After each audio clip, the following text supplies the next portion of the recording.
네, 좋은 아침입니다. 오늘도 기도함으로 우리 피우다 시작하도록 하겠습니다. 하나님 감사합니다. 오늘도 저희가 주님의 말씀 앞에 서서 또 주의 말씀을 함께 묵상합니다. 주님, 이제 데살로니가 후서 종반부를 향해서 나아가고 있습니다. 말세의 시대를 살아가는 우리에게 주의 말씀이 등불이 되게 하시고 혼란스러운 세상 가운데서 주의 말씀을 붙잡고 오늘 하루도 살아갈 수 있도록 인도하여 주시옵소서. 감사합니다. 예수님의 이름으로 기도드립니다. 아멘. 지금 피우다는 생명의 말씀, 생명의 삶에 나오는 말씀으로 지금 본문들로 진행하고 있는데요. 원래 오늘 본문이 생명의 삶에는 이제 2장 끝까지와 3장 5절까지로 되어 있어요. 근데 저희가 아침 시간에 이제 그 2장 끝에랑 3장 초반 내용이 좀 달라서 그걸 전부 담는 게 무리여서 오늘은 2장까지, 2장 17절까지만 같이 살펴보고요. 3장을 내일 아마 통째로 한번 같이 그렇게 살펴보도록 하겠습니다. 그래서 오늘 함께 살펴볼 말씀은 데살로니가 후서 2장 13절에서 17절까지만 한번 같이 살펴보도록 하겠습니다. 주께서 사랑하시는 형제들아, 우리가 항상 너희에 관하여 마땅히 하나님께 감사할 것은 하나님이 처음부터 너희를 택하사 성령의 거룩하게 하심과 진리를 믿음으로 구원을 받게 하심이니, 이를 위하여 우리의 복음으로 너희를 부르사 우리 주 예수 그리스도의 영광을 얻게 하려 하심이니라. 그러므로 형제들아, 굳건하게 서서 말로나 우리의 편지로 가르침을 받은 전통을 지키라. 우리 주 예수 그리스도와 우리를 사랑하시고 영원한 위로와 좋은 소망을 은혜로 주신 하나님 우리 아버지께서 너희 마음을 위로하시고 모든 선한 일과 말에 굳건하게 하시기를 원하노라. 아멘. 네, 오늘 저희가 이제 함께 살펴본 말씀은 이제 데살로니가 후서 2장의 종반부 결론에 해당하는 말씀입니다. 그러니까 저희가 2장에서 계속 살펴보았던 이 종말에 관한 바른 어떤 관점, 그 해설의 이제 마지막 부분에 해당하게 되는 것입니다. 13절은 이렇게 시작하게 됩니다. 주께서 사랑하신 형제들아, 우리가 너희에 관하여 왔대 감사할 것은, 이렇게 하면서 너희를 택하사 이렇게 시작해요. 그래서 처음부터 너희를 택하사 성령의 거룩하게 하심과 진리를 믿음으로 구원을 받게 하심이니, 그러니까 이 첫 번째로 이 이제 종말론적 세계관, 종말론적 바른 신앙관에 대해서 결론을 어떻게 이제 정리하고 있냐면, 너희가 어떤 존재냐면, 그러니까 우리의 존재에 관한 이야기, 그러니까 하나님의 구원의 작정에 관한 이야기를 이야기하시는 거예요. 그래서 너희를 성령의 거룩하게 하심과 진리를 믿음으로 구원을 받게 하시려는 것, 그것을 우리를 부르셨고 우리를 택하셨다. 이것이 하나님의 뜻, 하나님의 섭리라는 것입니다.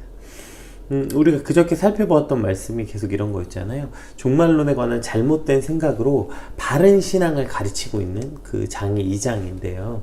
뭐 이제 가장 대표적 크게 두 가지 특성이 이거였다고 계속 설명하고 있죠. 예수님이 계속 재림하실 거니까 그냥 하루하루 막 살자, 이러한 잘못된 신앙에서 깨어나고, 또 마치 스스로 멸망받을 자들과 같이 재림에 대해서 극도로 두려워하는 믿음에서 깨어나 이제 바른 종말론으로 살아가라. 그것에 대한 결론에 대한 방법, 그 첫 번째가 이것입니다. 우리를 부르신 하나님의 목적과 계획을 아는 것, 하나님의 뜻을 아는 것, 너희가 어떤 존재인지 깨닫게 되는 것, 그것이 첫 번째 이제 주어지는 해답이죠. 그러니까 하나님이 우리를 부르신 목적이 있는데, 그것이 우리를 구원하시려고. 그리고 14절에는 이렇게 표현되어 있습니다. 이를 위하여 우리의 복음으로 너희를 부르사 우리 주 예수 그리스도의 영광을 얻게 하려 하심이니라. 이렇게 설명되어 있죠.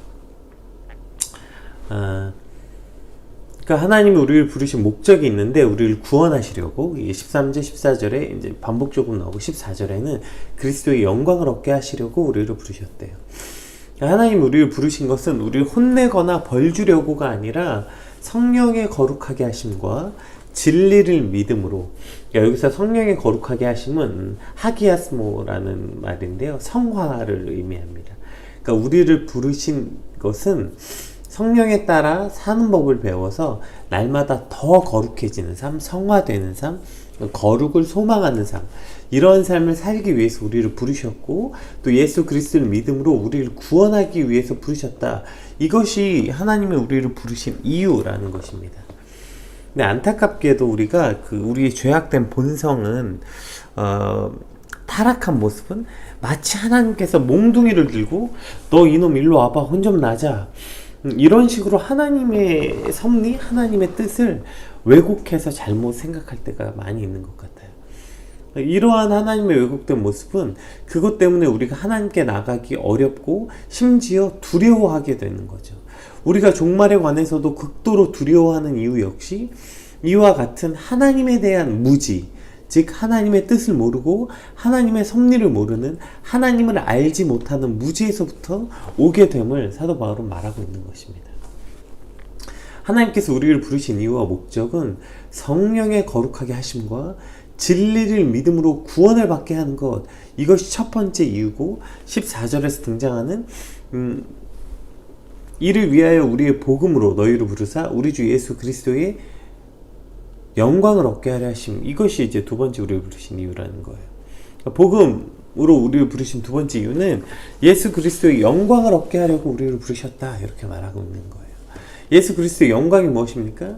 이 땅에서 약한 자 같고 이 땅에서 힘없는 자 같으나 그러나 모든 사망을 이기시고 승리하셔서 모든 왕의 왕이 되신 분, 하나님 우편에 앉아 계신 분, 그래서 하나님과 영원히 함께 그 영광을 누리고 살아가고 계시는 그 예수 그리스도처럼 우리도 그 영광에 함께 참여시키고 우리를 그 영광스러운 자리로 부르시는 초대장 같은 것입니다.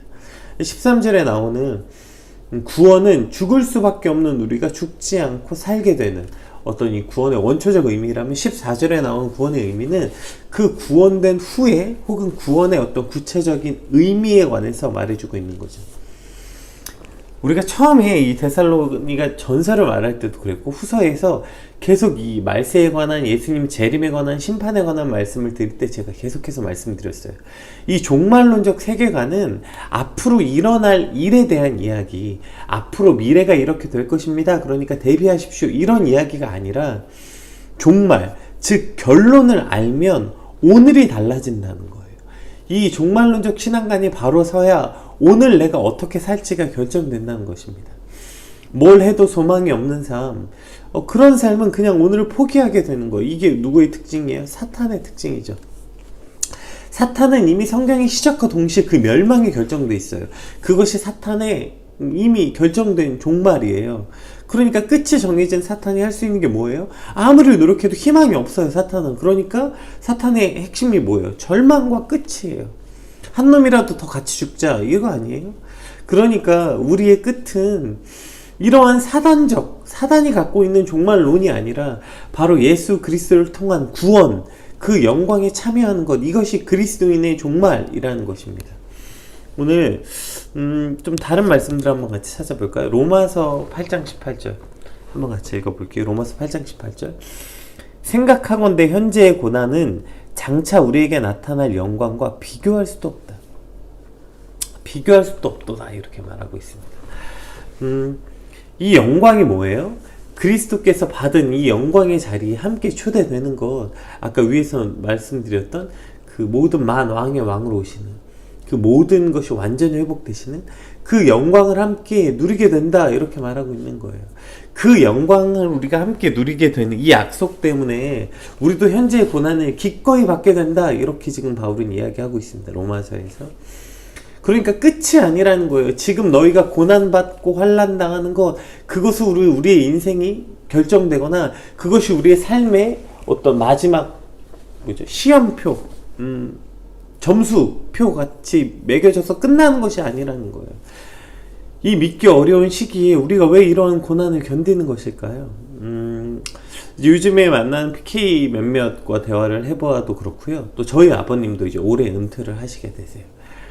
그러니까 사실 이제 은퇴하는 목사님들도 많이 계시고 또 이미 은퇴를 생각하시고 은퇴하신 목사님들도 계시죠. 근데 그런 목사님들 삶을 바라보면서 사실은 평생 개척교회에서 정말 이름도 빚도 없이 사역하시다가 은퇴하시면 어떻게 세상적 가치로 바라본다면 그 인생은 어떤 면에서 무가치하고 아무것도 남지 않는 삶인 것처럼 보일 수도 있어요.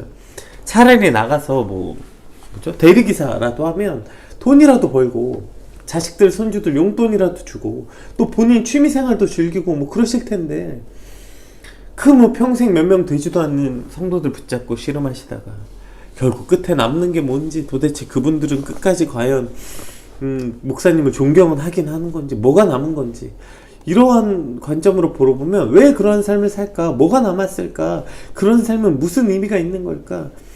이렇게 회의가 들고 혹은 자기 연민에 빠지게 되는 많은 이유가 뭐예요? 이것이 이 종말론적 온전한 세계관이 우리 안에 흔들렸기 때문이에요. 우리가 이 땅의 현세에서만 지금 우리가 살고 있는 삶의 의미를 매기려고 하기 때문입니다. 현재의 고난은 장차 우리에게 나타날 영광과 비교도 할 수 없기 때문에, 그 소망을 바라보기 때문에 사도 바울이 수없이 포기하고 싶어도 견디고 살고 있다고 말하는 것, 그것처럼 사실 우리의 부모님이, 목사님들이 그 소망을 꿈꿨기 때문에 오늘날까지 오신 거 아닙니까? 그래서 끝까지 견딘 거 아닙니까? 그래서 오늘도 수없는 목회자들이 그 빛도 없는 지하 개척교회에서 버티고 있는 이유가 무엇입니까? 뭐 그걸 통해서 나중에 부흥돼서 우리 교회가 어마어마하게 커질 거다, 이 땅에서 받을 영광 때문입니까? 아니죠. 현재 우리가 그렇게 당하는 모든 고난과 고통은, 우리가 그렇게 견디고 있는 것은 장차 우리에게 나타날 그 영광과 비교할 수 없기 때문입니다. 또 오늘 데살로니가 후서에서 말하는 그 그리스도의 영광에 우리를 참여하게 되는 것, 이것이 우리의 소망이 되기 때문입니다. 또한 오늘도 많은 그리스도인들이 세상에 나가서 세상과 같지 않은 기준으로, 다른 가치로 고통을 받으면서 살아가는 것이 무엇입니까?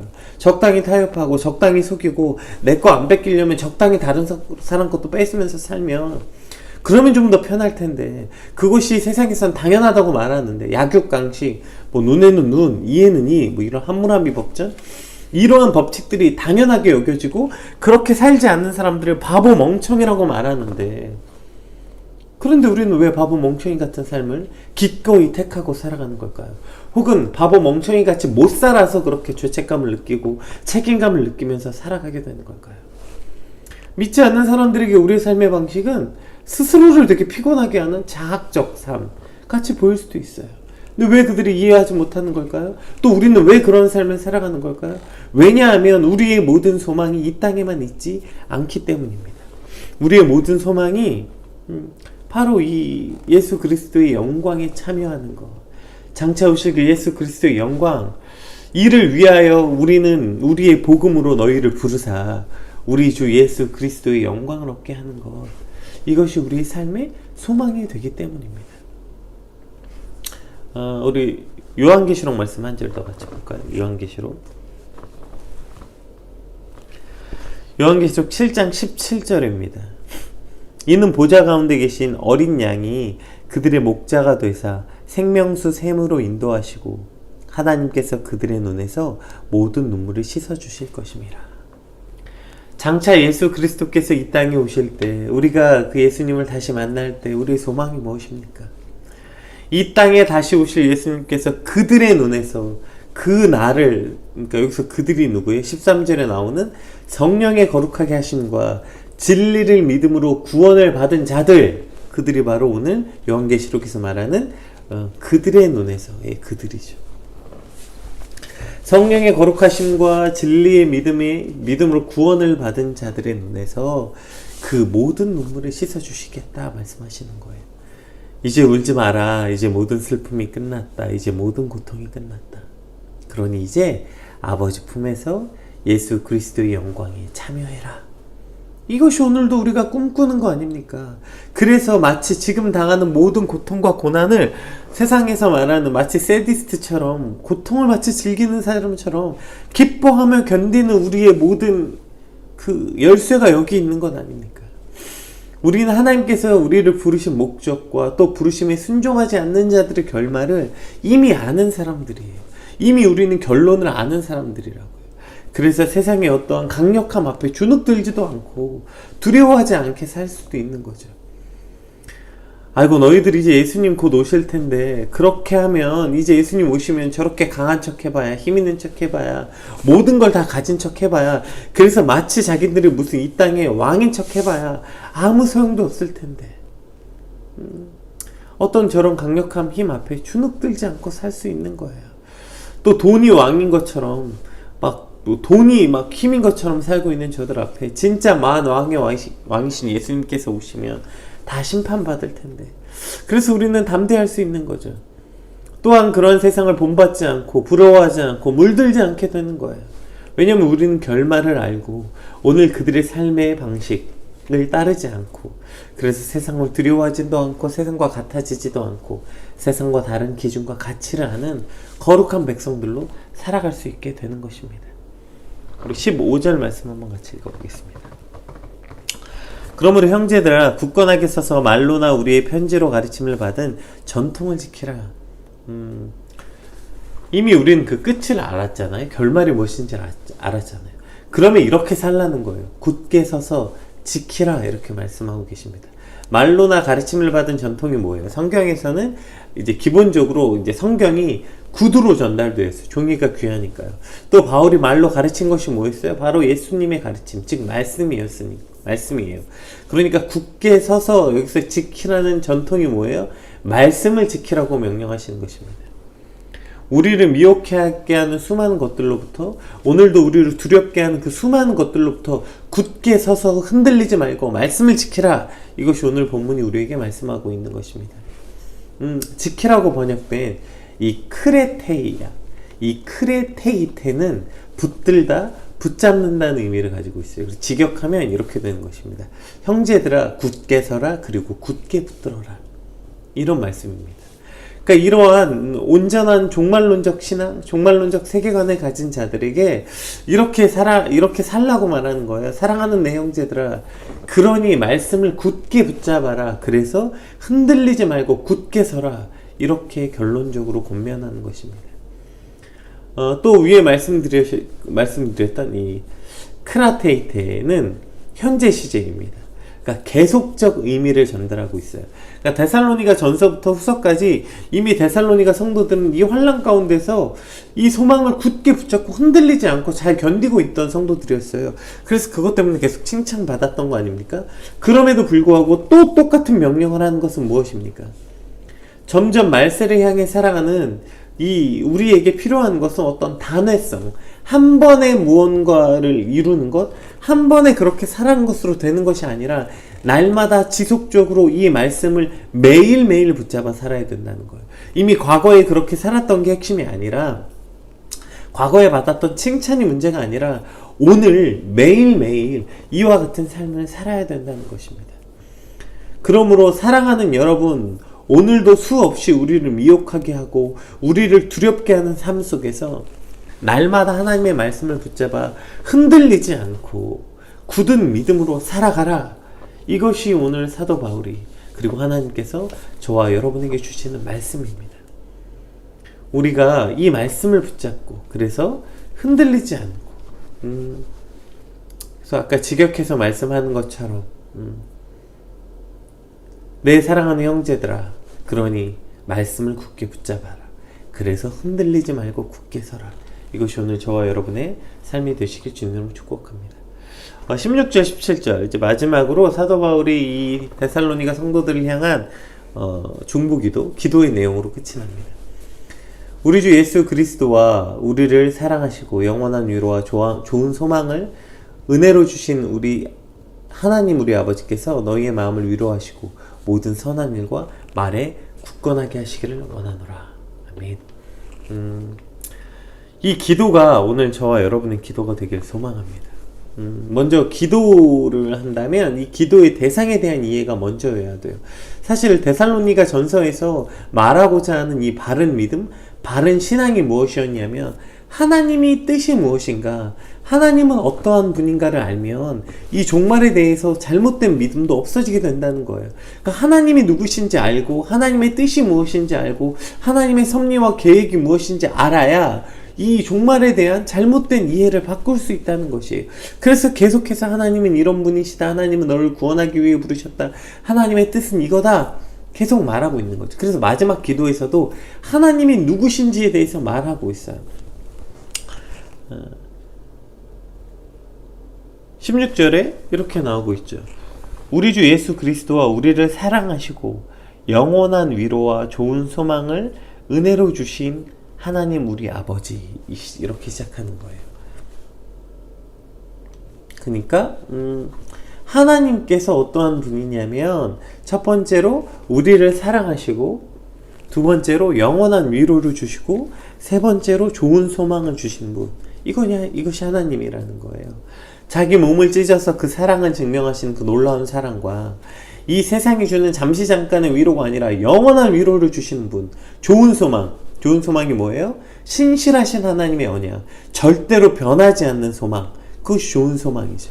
어떠한 환경이나 상황과 상관없이 반드시 지켜지시는 그 언약에 기초한 소망을 주신 분, 이분이 하나님이라는 거예요. 그리고 그 하나님께서 우리의 기도를 들어주시는 분이시라는 것이죠. 그러한 하나님이시기 때문에 지금 우리의 마음을 위로하시고 또 그 모든 선한 일과 말에 굳건하기를 기도하는 것입니다. 즉 우리의 기도가 어떤 나의 간절함이나 나의 상태나 나의 상황에 근거한 것이 아니라 우리의 기도는 하나님이 어떠한 분이신가에 대해서 근거하는 거예요. 그래서 나의 기도를 들으시는 하나님이 나를 사랑하는 분이시기 때문에 저와 여러분의 기도를 들으시는 거예요. 또 영원한 위로를 주시는 분이시기 때문에 우리가 하나님께 나아가 기도하는 것입니다.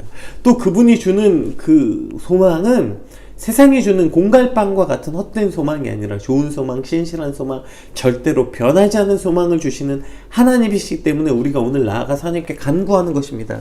무슨 내 기도가 내 상태에 따라서, 내 믿음에 따라서 어느 날은 좋았다가 어느 날은 안 좋았다가 이러한 것에 근거하기 때문에 우리의 기도가 들쑥날쑥하고 어느 때는 기도를 할 만했다가 어느 때는 기도할 맛이 안 났다가 이렇게 되는 것입니다. 어느 때는 하나님께 나아가는 게 기꺼웠다가 어느 때는 하나님께 나아갈 수 없게 되는 것, 이것은 우리의 기도가 나의 상태, 나의 상황, 나로부터 근거했기 때문이에요. 어쩌면 우리의 기도는 사실 내가 무엇을 구했나 보다는 내 기도를 들으시는 분이 어떠한 분이신가, 그분을 묵상하는 것, 그것이 어쩌면 더 중요한 기도이기도 합니다. 어떠한 내용을 간구했냐 보다는 내 기도를 들으신 하나님이 어떠한 분이신가, 그분을 묵상하는 것이 어쩌면 더 진짜 기도에 가까울 수도 있습니다. 또 이러한 변덕스러운 상황에 따라 막 이랬다 저랬다 하는 기도가 아니라 하나님이 어떠한 분이신지를 근거하는 기도로 우리가 나아갈 때 우리의 기도 역시 흔들리지 않고 굳건하게 된다고 말씀하고 계시는 것입니다. 데살로니가 후서 2장은 이렇게 결론을 내립니다. 우리를 부르신 하나님의 목적, 나를 구원하시고 그리스도의 영광에 참여하게 하려고 우리를 부르셨다는 것, 이것을 똑똑히 기억할 때 이 말세를 살아가는 우리에게, 종말을 맞는 우리에게 흔들리지 않는 믿음을 갖게 된다는 거예요. 두 번째는 이러한 하나님의 뜻과 목적을 알고 그렇게 된다면 이 세차게 흔들리는 이 세상의 위협과 위험 앞에서 말씀을 붙잡고 든든히 서라는 것입니다. 그리고 그 신실하신 하나님께 기도하며 살아가라, 이렇게 우리에게 삶의 방식을 말해주고 있어요.